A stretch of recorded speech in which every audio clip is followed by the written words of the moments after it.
शर्फी मौसम वगैरह में कुछ आमदद। बड़ी अदालत में बड़ा मैच पड़ गया है। काजी फायज ईसा और जनाब जस्टिस मंसूर अली शाह दोनों के दरमियान पर जरा रोसा जो है वो बढ़ता जा रहा है। दोनों ही ना सिर्फ एक दूसरे के साथ रुस गए हैं बल्कि अदालतों के अंदर भी ढके छुपे अंदाज में एक दूसरे के ऊपर तंज के तीर चलाने से इस बात की तरफ इशारा होता है कि जनाब वो जो फसादी थे जिनका मकसद ही इस वक्त आइनदारों को आपस में लड़ाकर इमरानदारी को फरोग देना था, वो अपने एजेंडे में कामयाब ना सिर्फ हो गए हैं बल्कि ये जो आज की होने वाली पेशरफ्त है ये इसी सिमत में इशारा कर रही है कि जनाब जो आग लगाई थी, जो तीली लगाई थी, उसने अपना रंग दिखाना शुरू कर दिए हैं। ना सिर्फ ये बल्कि आज तो जनाब बिलावल भुट्टो जरदारी साहब ने भी कौमी असम्बली में जिस तरीके से मीठी मीठी धुलाई की है वो भी अपनी मिसाल आप है। और साथ खास तौर पर जनाब बिलावल भुट्टो जरदारी साहब ने माजी के हवालों के साथ अदलिया के एग्जेक्टिव के दायरा कार में मुदाखलत के हवाले से जो तनकीद की है वो भी बिलाशुबा बहुत ही ज्यादा अहमियत की हामिल है। खास तौर पर आज के दिन के सिनेरियो में आप यकीनी तौर पर जानना चाहेंगे कि जनाब जस्टिस काजी फायज ईसा साहब ने किस केस की समाअत के दौरान किस हवाले से तंज किया और जनाब जस्टिस मंसूर अली शाह साहब ने किस केस की समाअत के दौरान जो सुप्रीम कोर्ट ऑफ पाकिस्तान की जजमेंट पर अमल दरामद कराने के हवाले से फजाइल बयान किए हैं। इस सारी सूरत हाल पर आपके साथ बात करूंगा, लेकिन उससे पहले बात करेंगे जनाब बिलावल भुट्टो जरदारी साहब की तकरीर की, क्योंकि बिलावल भुट्टो जरदारी साहब छुट्टियां मनाने के बाद पाकिस्तान पहुंच गए हैं और आज कौमी असम्बली में खिताब के दौरान अब बिलावल भुट्टो साहब ने बाज़ाब्ता तौर पर पाकिस्तान आकर इस सियासी कड़मस के अंदर अपनी एंट्री दी है, जो इस बात की तरफ इशारा है कि इस सूरत हाल में पाकिस्तान पीपल्स पार्टी गवर्नमेंट और इस्टेब्लिशमेंट के साथ खड़ी है। ये सूरत हाल अब किसी से ढकी छुपी नहीं कि पाकिस्तान के अंदर अदालतों का एक ऐसा सेक्शन या एक ऐसा फ्रैक्शन मौजूद है जो इस सूरत हाल से किसी न किसी तरीके से फ़ायदा उठाने और पाकिस्तान के मसाइल को और ज़्यादा गंभीर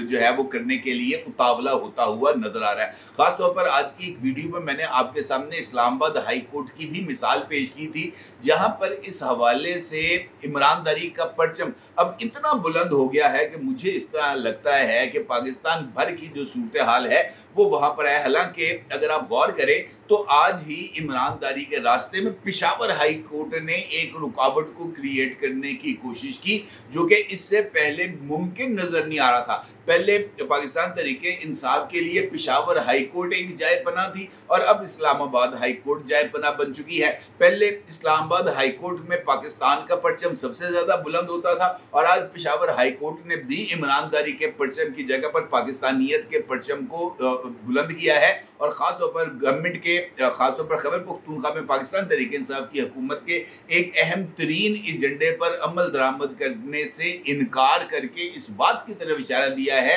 कि जनाब वो आज भी रियासत पाकिस्तान के साथ खड़े हैं। दूसरी सूरत हाल इससे बिल्कुल मुख्तलिफ है। खास तौर पर आपको याद होगा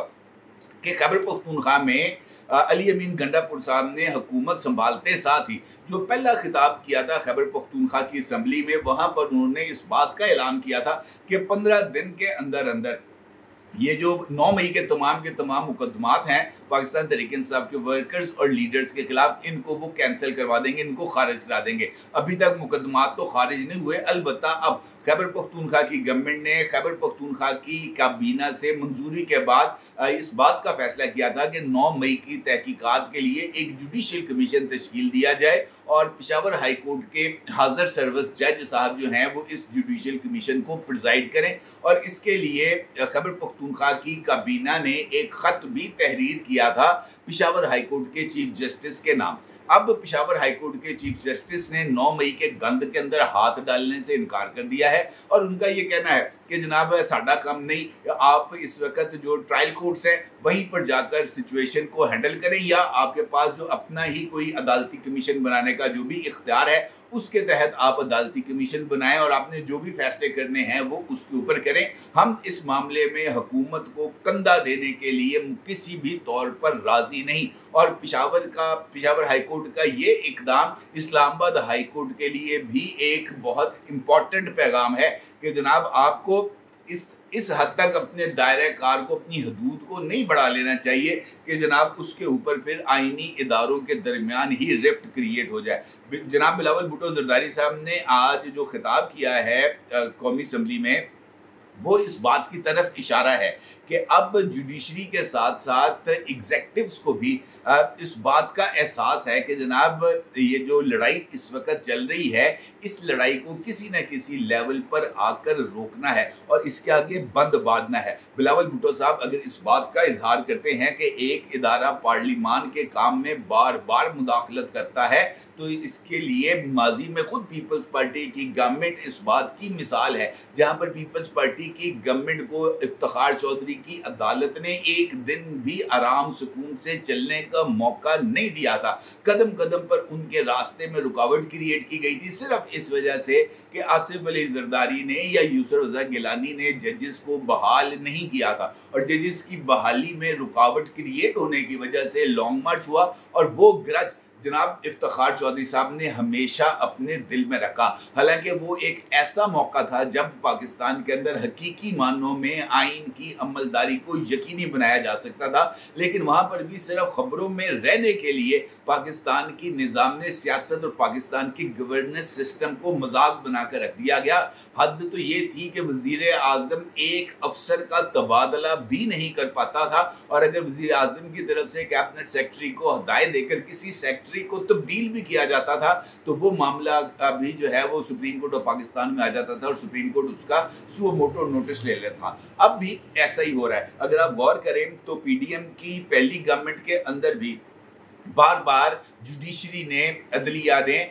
एग्जेक्टिव्स के काम में मुदाखलत की, खासतौर पर उस मौके पर जब उमर अताब बंदयाल साहब ने हम ख्याली के परचम को बुलंद किया हुआ था और बेंचेस की तश्कील के साथ ही इस बात का अंदाजा हो जाता था कि जनाब अब फैसला कौन सा आना है। कम से कम अब तो ये सूरत हाल नहीं है, अब तो बल्कि ये सूरत हाल हो गई है कि हुकूमत ने प्रैक्टिस एंड प्रोसीजर्स एक्ट बनाकर खुद अपने ही चीफ जस्टिस को एक ऐसी मुसीबत में डाल दिया है जिससे अब जस्टिस काजी फायज ईसा भी सोच रहे होंगे कि काश मैंने इस एक्ट की हमायत ना की थी होती तो ये अजाब मेरे गले में ना पड़ता। खैर, बिलावल भुट्टो साहब ने जहां पर अदालत पर तनकीद की है और इस बात का उन्होंने इजहार किया है कि तमाम इदारों को अपने अपने दायरा कार अपनी अपनी डोमेन में रहना चाहिए, ये बहुत ही ज़्यादा ना सिर्फ ज़रूरी है बल्कि जो आइन की अमलदारी है उसको भी यकीनी बनाना बहुत ही ज़्यादा ज़रूरी है, क्योंकि जैसी तकसीम इस वक्त सियासत में मौजूद है उसकी मिसाल माजी में नहीं मिलती और ये तकसीम दिन ब दिन गहरी होती चली जा रही है। और इस तकसीम से जो अगर मैं आपसे ये कहूँ कि अब रियासत को ख़तरात लाहक हो गए हैं तो ये कहना भी कुछ ज़्यादा गलत नहीं है। हद तो ये है कि तकसीम सियासत और सियासी जमातों के साथ साथ अब अदालतों में आ गई है। अदालतें वाज़ेह अंदाज में इमरानदारों और आइनदारों में तकसीम हो गई हैं और ये तकसीम भी अब इस हद तक गहरी हो चुकी है कि अगर इसको ख़त्म करने की भी कोई कोशिश की जाए तो नहीं होगा। हद तो ये है कि जनाब जस्टिस मंसूर अली शाह साहब जैसा काबिल तरीन जज भी इसी तकसीम की ना सिर्फ लपेट में आ गए हैं बल्कि अब तो दो आइनदार जजेस एक दूसरे के आमने सामने आ गए हैं। आपको याद होगा कि मखसूस नशिस्तों के केस में जनाब अक्सरियती बेंच ने जो फैसला दिया था उसके अंदर इस बात की गुंजाइश रखी गई थी कि जनाब अगर किसी को इस फैसले पर कोई इबहाम है या उसने किसी भी फैसले के नुक्ते के ऊपर वजाहत उसको ज़रूरी है तो जनाब वो एक सीएमए दायर करके चैम्बर में रब्ता कर सकता है। उसको चैम्बर में यानी जजेस के चैम्बर में उसको इस बात की वजाहत कर दी जाएगी कि जनाब आप इस बात का ये मतलब है और इसकी इंटरप्रिटेशन आप ये कर सकते हैं। और चैम्बर समात को आप खुली अदालत में समात की अहमियत नहीं दे सकते क्योंकि वहाँ पर मैच फिक्सिंग के इम्कानात पाए जाते हैं। और आज जस्टिस काजी फायज ईसा साहब की अदालत में भी ऐसे ही रिमार्क्स देखने मिले जहाँ पर अटॉर्नी जनरल ऑफ पाकिस्तान ने chief justice of Pakistan mister justice Qazi Faez Isa साहब को ये बात बावर कराने की कोशिश की कि जनाब ये जो मुनाल वाला और ये जो मारगला हिल्स वाला इशू है इसके ऊपर आपको चैम्बर में ब्रीफिंग दी जा सकती है, जिस पर जस्टिस काजी फायज ईसा का ये कहना था कि हमारी अदालत के अंदर कुछ भी चीज़ जो है वो ढकी छुपी नहीं होती। हम चैम्बरों के अंदर बैठकर केसेस नहीं सुनते और ना ही उसकी तशरीह करते हैं, वजाहत करते हैं। मेरी अदालत के अंदर जो कुछ होता है वो खुले आम होगा, खुली अदालत में होगा, मैच फिक्सिंग नहीं होगी। और ये एक बहुत संगीन किस्म की बात थी जो जनाब जस्टिस काजी फायज ईसा साहब की तरफ से की गई। दूसरी जानिब जनाब मंसूर अली शाह साहब हैं, और मंसूर अली शाह साहब जो हैं वो अगर नौबत में अगर आपसे ये कहूँ कि इस लेवल तक आ गई है कि गैर मुतल्लिका केसेस के फैसलों के ज़रिए पैराग्राफ्स लिखकर इस बात के फ़ज़ाइल बयान किए जाएंगे कि जनाब सुप्रीम कोर्ट ऑफ पाकिस्तान की जजमेंट पर अमल दरामद करना पाकिस्तान के कितने मुफाद में है, और जजमेंट्स को नज़रअंदाज करने से कौन कौन से नुकसानात हो सकते हैं, और तौहीन अदालत की डोमेन क्या है। तो इसका मतलब ये है कि जस्टिस मंसूर अली शाह साहब बिटवीन दी लाइन्स रियासत पाकिस्तान, पाकिस्तान की हुकूमत और पाकिस्तान की पार्लियामेंट को ये पैगाम दे रहे थे कि आपकी जानिब से ये जो इलेक्शन एक्ट में तरमीम करके और इसके मुसव्वदा कानून को मंजूर करके एक्ट ऑफ द पार्लियामेंट बनाने से हमारे फैसले पर अमल दरामद में रुकावट आई है, और ये रुकावट हम किसी भी तौर पर बर्दाश्त नहीं करेंगे। तो ये इस बात का इशारा है कि जनाब जस्टिस मंसूर अली शाह साहब भी ईमानदारी के उस बहाव की लपेट में आते हुए नज़र आ रहे हैं जो इस वक्त पॉपुलैरिटी के चक्कर के अंदर हमें ना सोशल मीडिया के ऊपर जो नज़र आ रही है। और ख़ास तौर पर दुख इस बात का है कि जस्टिस मंसूर अली शाह साहब जैसा शख्स जो इस बात को बखूबी जानता है कि आइन की डोमेन से बाहर निकलकर फैसले सादर करने के क्या नुकसानात हो सकते हैं, वो इस बात को बखूबी जानते हैं कि मखसूस नशिस्तों के केस के अंदर अदालत ने अपनी डोमेन से बाहर जाकर जिस तरीके से पाकिस्तान तरीके इंसाफ की सहूलत कारी की है, आइन इसकी किसी भी तौर पर इजाज़त नहीं देता। बजाय इसके कि पार्लियामेंट के इस कानून और नजरसानी की इन अपीलों की मेरिट के ऊपर समाअत करके उस गलती की तलाफी की जाती जो कि अक्सरियती बेंच ने किया 15 दिन, और वो खासतौर पर क्लोज ट्रांजैक्शन को दोबारा ओपन करने की अगर उसकी इस्लाह की जाती तो ज़्यादा बेहतर था। बजाय इसके कि जनाब इस बात का इजहार किया जाए कि जनाब हम तो अपने फैसलों पर अमल दरामद कराएंगे, और अगर ये पैराग्राफ जिसका ये फुल पेज जो इस केस की समाअत के दौरान जजमेंट दी है जनाब जस्टिस मंसूर अली शाह साहब ने, उसका आप सब अपनी स्क्रीन पर देख सकते हैं, जिसका अंदर जो मतबा नज़र है वो यही है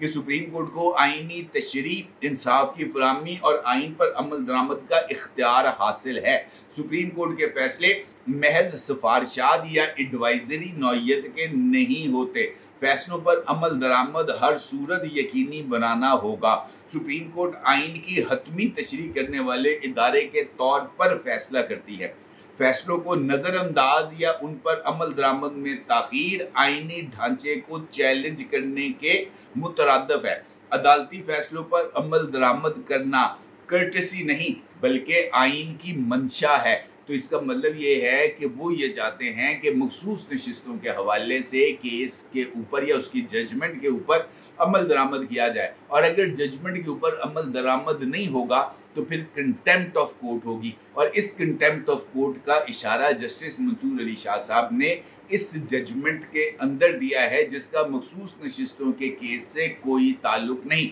इसका मतलब ये है कि एक जानिब सुप्रीम कोर्ट ऑफ पाकिस्तान में तकसीम और दूसरी जानिब इस बात का इशारा कि जनाब कंटेम्प्ट ऑफ कोर्ट के अंदर हुकूमत को फारग किया जा सकता है, ये बिल्कुल उसी अमल की पैरवी है जिसका इशारा कल इमरान खान साहब ने दिया था कि हुकूमत के पास सिर्फ 2 महीने हैं, 2 महीने के बाद हुकूमत घर चली जाएगी। तो इसका मतलब यह है कि एक जानिब रोड एजुकेशन के ज़रिए अदालतों पर और एग्जेक्टिव्स के ऊपर और इस्टेब्लिशमेंट के ऊपर दबाव बढ़ाया जाएगा, और दूसरी जानिब इसी तरह के केसेस के जो है ना मिसालों को लेकर कंटेम्प्ट ऑफ कोर्ट की कार्रवाई के ज़रिए हुकूमत को घर भेजा जाएगा। ये है वो प्लानिंग जिसके ज़रिए इमरान खान साहब बहुत ही ज़्यादा दबंग अंदाज में ऐलान कर रहे थे कि सिर्फ 2 महीने रह गए हैं। 2 महीने इस वजह से रह गए हैं कि अक्टूबर के अंदर जनाब जस्टिस काजी फायज ईसा साहब मुमकिन तौर पर रिटायर होंगे, और जस्टिस मंसूर अली शाह साहब चीफ जस्टिस बनेंगे। चीफ जस्टिस बनने के बाद इस फैसले पर अमल दरामद का आगाज होगा और चूंकि फैसले पर अमल दरामद नहीं हुआ होगा लिहाजा कंटेम्प्ट ऑफ कोर्ट की कार्रवाई होगी। और ये इस बात की तरफ भी इशारा है कि जनाब ये जो मखसूस नशिस्तों के हवाले से डिटेल जजमेंट है वो भी शायद अभी कुछ दिन और ताखीर का शिकार होगी मुमकिना तौर पर। और हालात ये इसी बात की तरफ इशारा कर रहे हैं कि ये जो इमरानदार काले बूंद हैं इन्होंने सुप्रीम कोर्ट ऑफ पाकिस्तान को मुकम्मल तौर पर अब अपने नरगे में ले लिया है। और देखना ये है कि अब काले बूंदों को तल्फ करने के लिए स्प्रे कब किया जाएगा, क्योंकि इसके बगैर अब कोई चारा कार बाकी नहीं बचा, ये बात तय है। मेरे जरूर सारी कीजिएगा आपको।